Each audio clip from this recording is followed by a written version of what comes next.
The year is 1978. The location is a darkened combat information center aboard a Soviet Cresta II-class cruiser. The ship is slicing through the cold, grey waters of the Baltic Sea, a steel fortress bristling with sensors and missiles. Inside, huddled in the green glow of radar scopes, a young Mitchman, a warrant officer, stares at his screen. His job is to find the Americans, to find the NATO intruders probing the maritime borders of the Warsaw Pact. His is the first line of defense. Suddenly, a contact. It is faint, barely a flicker, a single paint on the screen.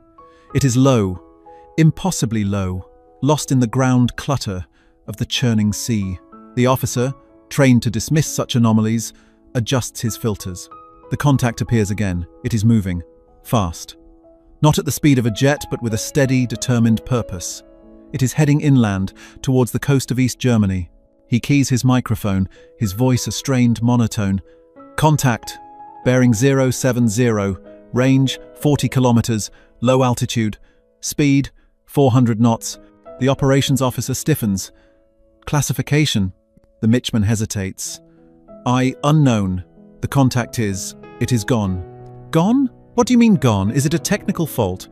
No, comrade captain. It was a hard return. It just vanished. A moment of silence hangs in the room. This is not the first time. For months, from the fog of the North Atlantic to the vast emptiness of the Pacific, Soviet radar operators, sailors, and air defense crews have been filing identical reports. They are reports of ghosts, of phantoms that appear from nowhere, fly with intelligent purpose, and then disappear from the most powerful radar screens on Earth. For the admirals in Moscow, these reports are more than a nuisance. They are an insult. This is Cold War impact. We find the technological mysteries and human dramas buried in the archives of the world's greatest standoff. If you want to understand the weapons that defined an era and the moments of shock that shifted the balance of power, subscribe to our channel. The story you are about to hear is one of the most significant. To understand the bafflement, you must first understand the pride of the Soviet Air Defense Forces, the Voiska PVO. This was not just a branch of the military, it was an ideology made manifest in steel and concrete. It was the shield of the Rodina, the motherland. It was the sacred promise that the horrors of June 1941, when Hitler's Luftwaffe had shattered the Soviet Air Force on the ground, would never happen again. And this shield was thick. By the late 1970s, the Soviet Union had built the largest, densest, and most sophisticated integrated air defense system the world had ever known. It was a terrifying, multi-layered beast. On the outermost ring, massive early warning radar arrays, the Tall King and Spoon Rest, stared deep into NATO territory, their electronic eyes sweeping the horizon. Closer in, a seemingly endless belt of surface-to-air missile sites, or SAMs. There were thousands of them. There was the S-75 Dvina, the system that had famously swatted Gary Power's U-2 spy plane from the heavens. There was the S-125 Neva, optimized for lower altitude targets. And then, guarding the most critical state secrets, was the S-200 Angara. This was a monster. A telephone pole-sized missile designed to kill the fastest, highest-flying targets the Americans could build, like the SR-71 Blackbird. This missile screen was backed by the PVO's own private air force. Thousands of dedicated interceptor aircraft. The MiG-23 Flogger, with its variable sweep wings and new look-down divided by shoot-down radar, designed to find intruders hiding against the Earth. And the king of them all, the Mikoyan-Gurevich MiG-25 Foxbat. This was less an airplane, more a rocket with wings. Built of steel and titanium, it could scream upwards at over Mach 3, a missile-armed sentinel meant to intercept high-altitude American bombers before they could unleash their nuclear payloads. This entire network was bound together by hardened command bunkers, buried deep in the earth, linking radar data from the Arctic Circle to the borders of Afghanistan. It was, in the minds of Soviet marshals, impenetrable. It was a system that had been blooded in the skies over Vietnam and the deserts of the Middle East, where it had taught American pilots to fear the acronym SAM. And now, that system was reporting ghosts. The reports were maddeningly similar. A contact would appear inside the densest part of the radar coverage, not flying in, but simply materializing. It would be detected, briefly. It would be flying low, often at treetop level, or just above the waves. Too slow for a jet, too fast and too steady for a helicopter. Then, the vanishing act. The contact would track for several minutes, and then, as if a switch was thrown, it would disappear. The initial reaction from the high command was predictable. Blame the operators, the admirals and generals, men who had built their careers on the infallibility of their systems, thundered. Your operators are drunk. Your radar is faulty. You are seeing weather balloons, thermal inversions, flocks of birds. The young Mitchman on the Cresta II cruiser and his counterparts in freezing radar posts in Siberia knew better. A bird did not fly at a perfect 400 knots. A thermal inversion did not hold a steady course for 3 minutes and then vanish as it passed behind a hill. And then there was the most disturbing pattern of all, the reappearance. A radar post in East Germany would track a low-level ghost heading east. The target would vanish from the scope, just as it was programmed to do when it entered the shadow of a ridge or a small mountain. This was normal. What was not normal was for the contact to reappear 30 seconds later on the other side of the ridge, precisely on the same course, at the same speed. This implied the impossible. It implied that the target knew the terrain. It implied that it wasn't just flying low to avoid radar, but that it was actively navigating the terrain. It wasn't blind. It wasn't a simple drone, like the American Ryan Firebee reconnaissance drones that Soviet clients had shot down over Vietnam. Those were crude. They flew high, or they flew in a straight line. This was something else. This was intelligent. The PVO scrambled its fighters.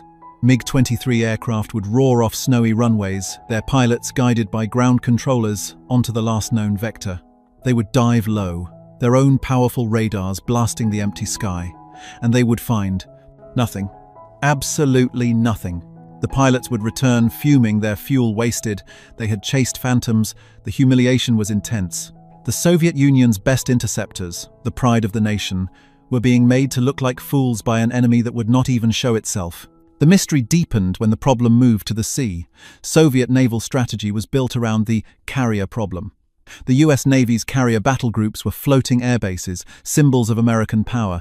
To counter them, the Soviets had built a new generation of massive missile-heavy warships, the Kirov-class battlecruisers and the Slava-class cruisers. These ships were bristling with anti-ship missiles, designed to overwhelm an American carrier's defenses in a massive, coordinated salvo. Their entire doctrine was about looking out and looking up. Now, their own patrols were being shadowed. Submarine captains reported faint sonar contacts, whispers that were too small to be enemy submarines. Surface ships detected fleeting radar blips, disappearing into the wavetops. The admirals were more than baffled. They were afraid. If the Americans had developed a stealth aircraft, as some in the GRU, military intelligence, were beginning to whisper, it was one thing. A new bomber would still have a pilot. A pilot could be intimidated. A pilot made mistakes. A pilot had to fly high enough to see his target. But these ghosts were different. They were small. They were autonomous. And they flew with a suicidal confidence, hugging the terrain with a precision no human pilot would dare attempt. They were treating the most expensive and formidable air defense network on Earth like it was a minor inconvenience, like it wasn't even there. In Moscow, in the secret research institutes and high-level meetings of the Politburo, a cold realization was dawning. This was not a glitch. This was not a simple NATO probe. This was a technological gap. The Americans had built something that broke the rules, and the admirals, staring at their maps covered in reports of phantom contacts, had no idea what it was, where it came from, or how to stop it. They were staring at a new kind of war, one they were not prepared to fight. The reports piled up. From the rain-lashed fjords of the Kola Peninsula, home to the Northern Fleet's nuclear-armed submarines, to the volcanic fog of the Kuril Islands in the Pacific. The ghosts were everywhere. The initial confusion of the radar operators had hardened into a cold, professional dread. The Admiral's denial had curdled into red-faced fury. In a secure, windowless conference room deep beneath Moscow, the air was thick with cigarette smoke and unspoken fear. Here, the marshals of the Soviet Union, the leaders of the Navy, the PVO, and the GRU gathered to confront the impossible. "It is a flaw in the American Firebee drone," insisted a general from the Air Defense Forces, jabbing a thick finger at a projected map. "They are simple. They get lost in the sea clutter. Our S-200 systems are designed for high-altitude bombers, not for toys." An admiral of the Northern Fleet slammed his hand on the table. "Toys? toys that can fly 500 kilometers, navigate the valleys of the Kola, and disappear 10 kilometers from the piers of Severomorsk. Toys that make my Kirov-class cruisers blind? This is incompetence. You promised us a shield. A shield against bombers, the PVO general shot back. Against the B-52, against the Minuteman. Not flocks of seagulls with American electronics. Into this argument stepped a quiet man in a nondescript suit, a colonel from the GRU's technical directorate. "Comrades," he said, his voice cutting through the anger. "We have analyzed over 200 of these phantom incidents from the last 18 months. He signaled for a new slide. It showed a map of East Germany. On it were dozens of thin, red lines, the tracks of the ghosts. At first they appear random, the GRU colonel continued. They appear at different times from different directions, but they are not random. He overlaid another slide, a detailed topographical map. The red lines snapped into focus. The contacts are not avoiding radar, he said. And the room went silent. They are following terrain. They are using valleys, riverbeds, and the shadows of ridges. They are navigating. Every single one of these routes is a pre-planned, optimized corridor through our densest S-75 and S-125 missile belts, the contacts that vanish over the Baltic. They are doing so when they drop below the curvature of the Earth, precisely where our shipborne radars lose them. A sickness settled in the room. This was not a glitch. This was not a toy. This was an intelligence operation of breathtaking arrogance. The colonel continued. The reappearance that our comrades in the PVO have reported, that is the most informative piece of data. The contact vanishes behind a hill. Our ground radar, which is line of sight, loses it. Then, 20, 30, 60 seconds later, it reappears, precisely where it should be if it had continued on its path without the radar guiding it. This means two things. One, it is not a remotely piloted drone. The data link would be impossible to maintain at that altitude. Two, it has its own brain. It is navigating autonomously. It carries a map inside its head, a map of our territory. And it compares that map to the terrain it sees. The PVO general was pale. That's science fiction. That is Zvezdny Vojny, Star Wars. The computing power, the GRU colonel interrupted, is precisely the problem. Our agents in the West report the Americans are obsessed with something they call microprocessors. Chips, computers the size of a fingernail. We have dismissed them as novelties for hobbyists. We were wrong. The mystery had changed. The question was no longer, what is this thing? The question was, how does it know? How does it see? The Soviet response was massive, desperate, and utterly futile. They tried to plug the gap. They rushed new radar systems into service, the tall rack and thin-skin mobile radars designed to be moved quickly to cover low-altitude gaps. The ghosts simply flew around them. They tried to look down.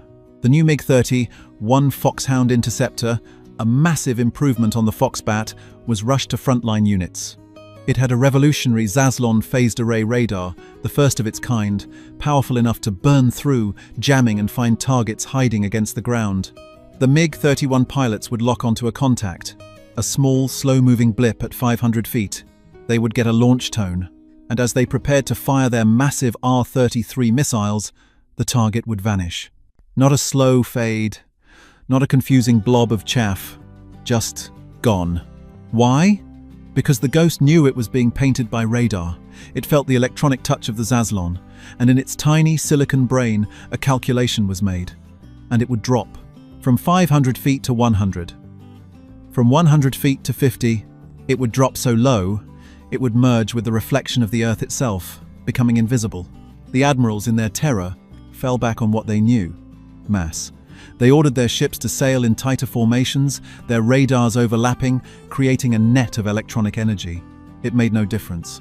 The ghosts would appear inside the formation, detected by a Krivac frigate for 90 seconds, then vanishing before the flagship Slava could even train its weapons.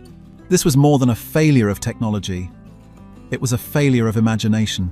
The entire Soviet military doctrine was built on the concept of the main battle. A massive clash of tanks in the Fulda Gap, a sky darkened by strategic bombers, a sea battle of dueling carrier groups. It was a war of scale, of norms and salvos and fronts. The Americans, it seemed, had decided not to play. They had created a weapon that ignored the front, a weapon that could sneak around the battle, a weapon that did not need a $100 million bomber or a 3,000-man aircraft carrier to launch it. A weapon that could, theoretically, be launched from a small truck in a German forest, or a submerged submarine, or a simple B-52 flying safely over the North Sea. A weapon that could appear from nowhere, fly hundreds of miles undetected, and deliver a nuclear warhead, not to a city, but to the specific ventilation shaft of the command bunker in which the Admirals were currently sitting. This was the true horror. The ghosts were not just contacts, they were messengers. They were the digital fingerprints of an invisible enemy. An enemy that had already mapped every hill, every valley, and every radar blind spot. The shield was a lie. The motherland was not defended. The Admirals were not baffled. They were naked. And they were waiting for the other shoe to drop. Thousands of miles from the grey Baltic and the paranoid bunkers of Moscow, the sun beats down on the alkali flats of the White Sands Missile Range in New Mexico.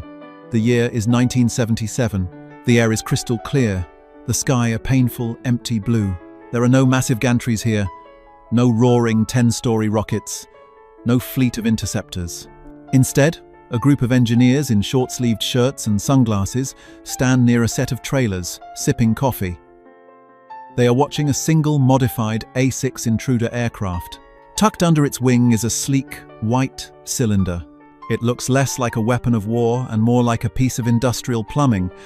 It is just over 20 feet long and only 20 inches in diameter.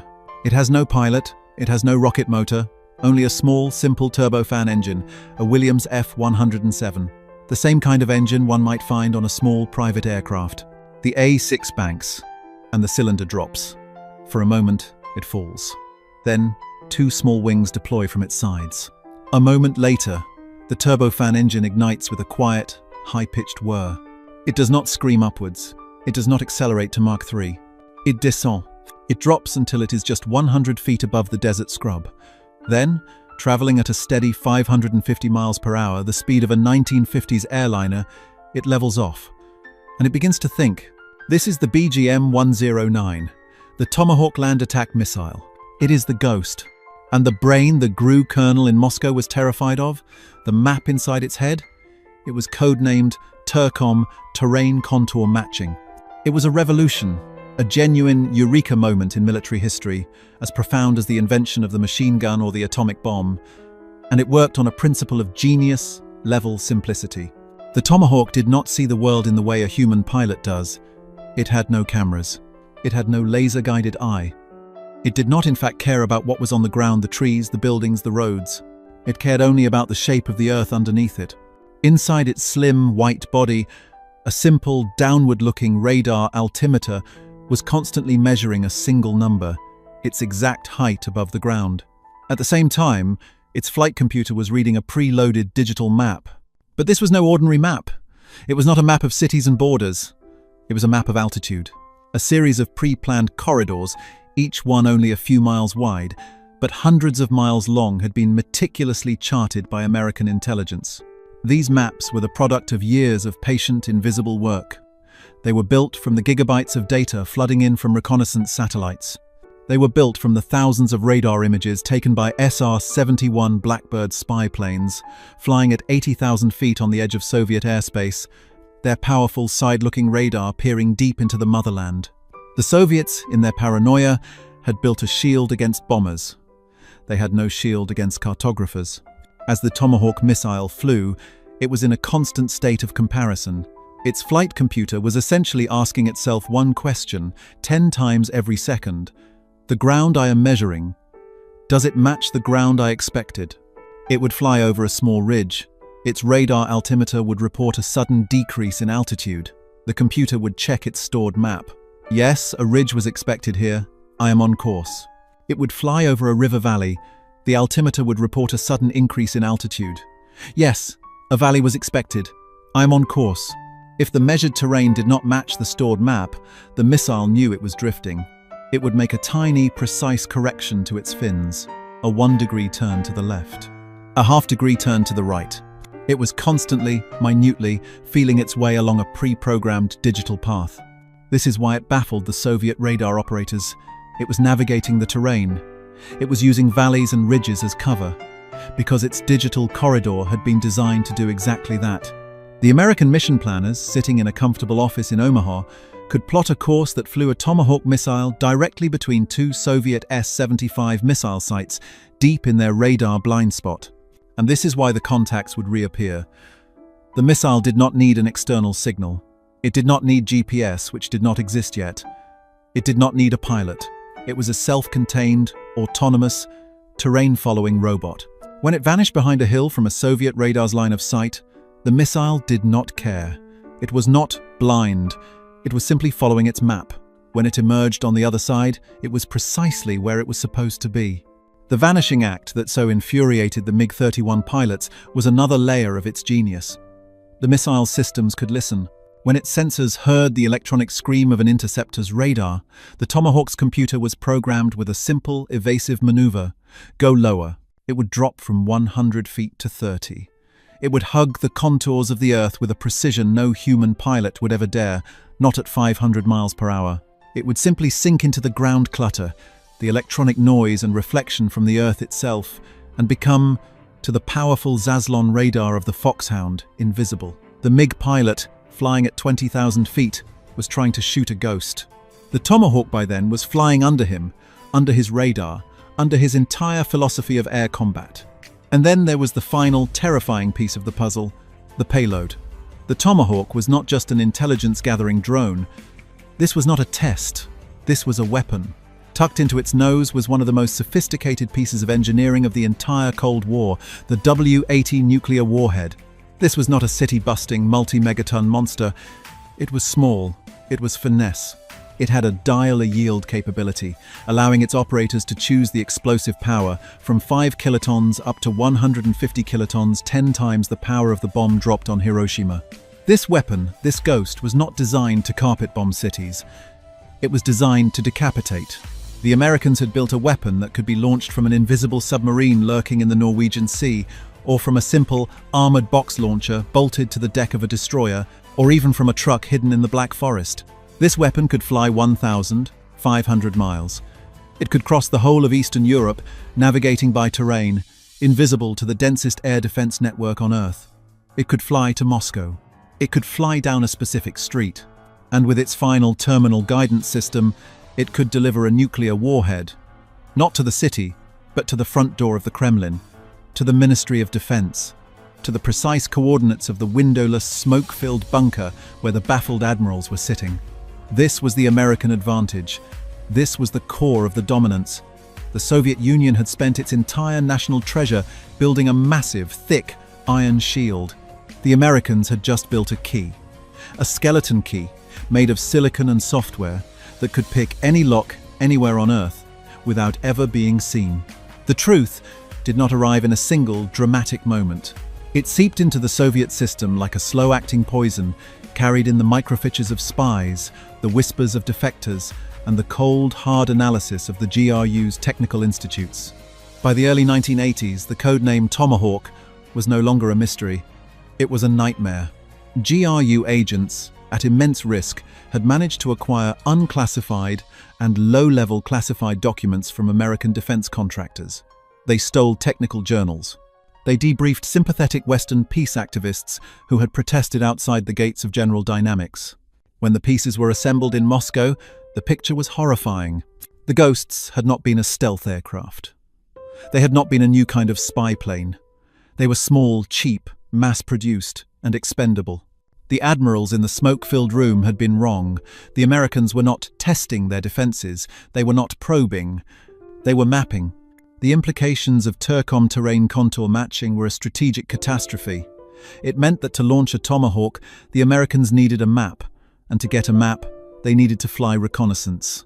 The SR-71 Blackbird flights, the satellite passes, and yes, perhaps even the ghosts themselves. They had been the cartographers.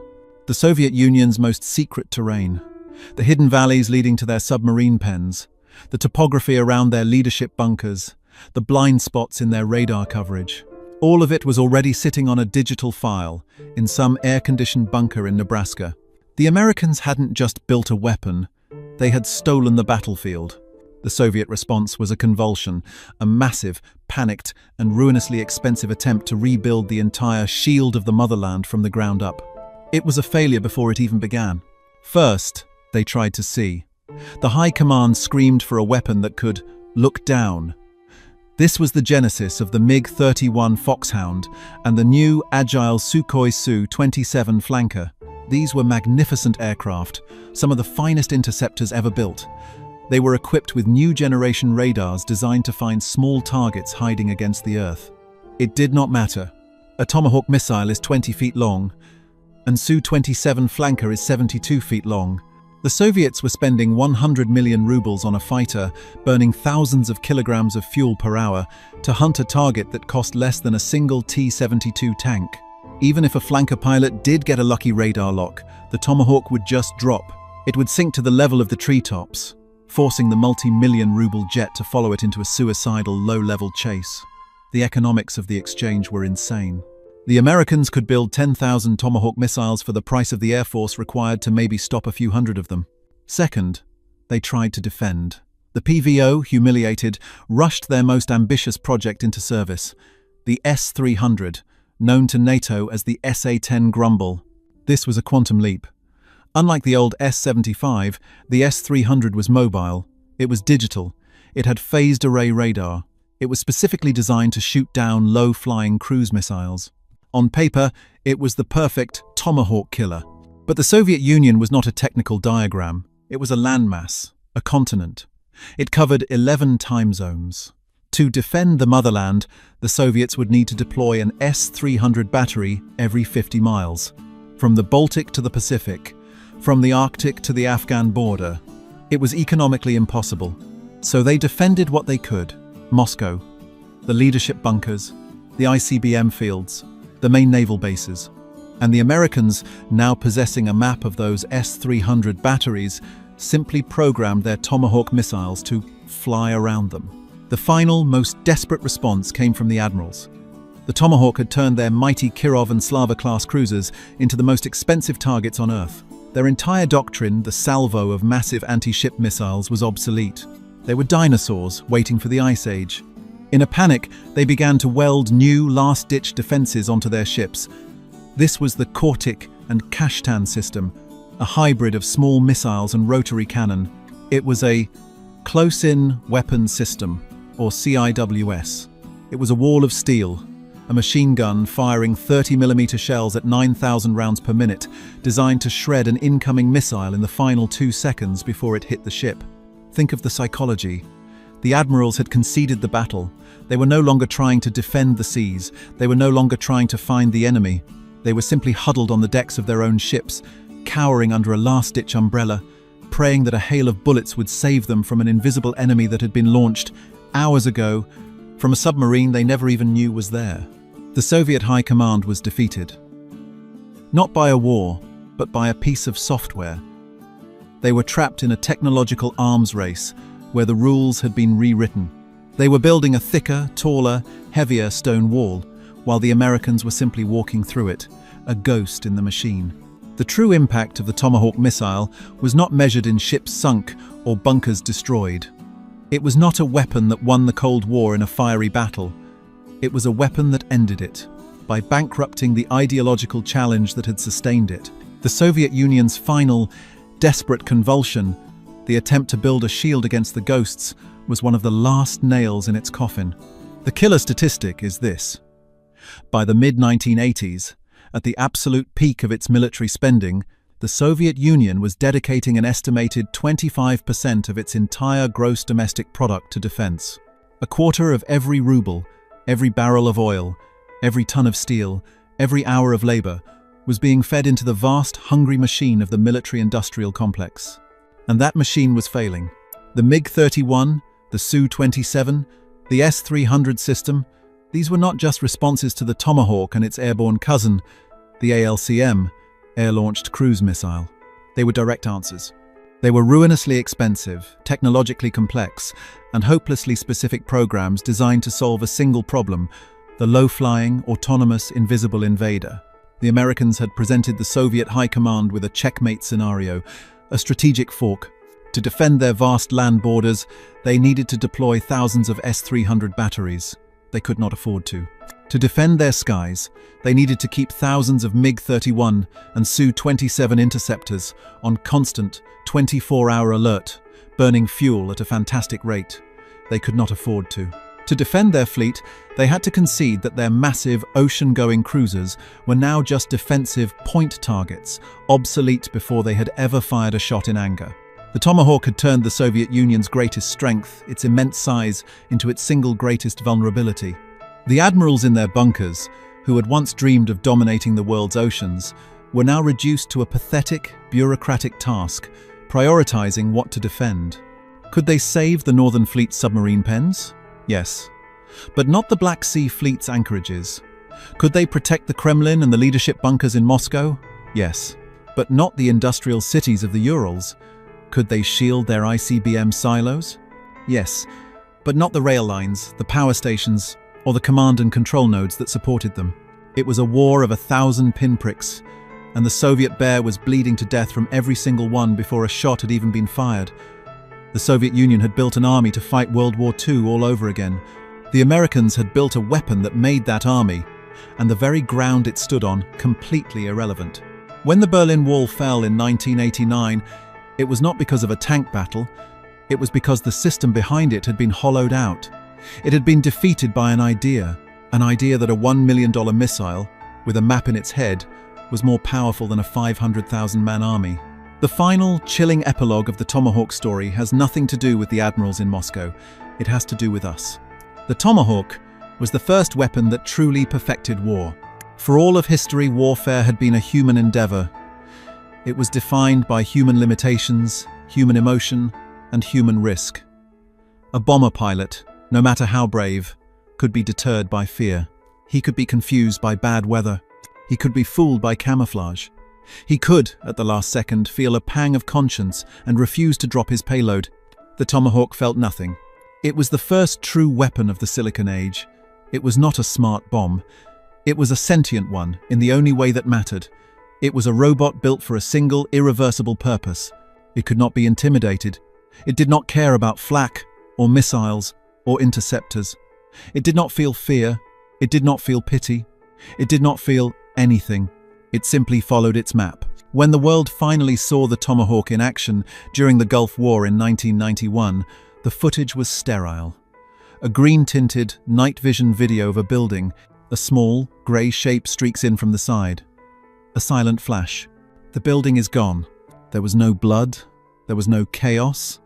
There was no pilot returning to an aircraft carrier, his face etched with the strain of combat. There was only the result. The baffled Soviet admirals had been staring into the future. They were the last generation of warriors to confront an enemy they could imagine defeating. They were afraid of a ghost, a phantom on a radar screen. We today are the heirs to that phantom. We live in a world defined by its logic. A world of autonomous drones, of cyber attacks, of weapons that can cross the globe in an instant, guided not by men, but by lines of code and the cold, precise contours of a digital map. The Tomahawk was the weapon that proved that the most dominant force on Earth was no longer the tank, the ship, or the airplane. It was the algorithm.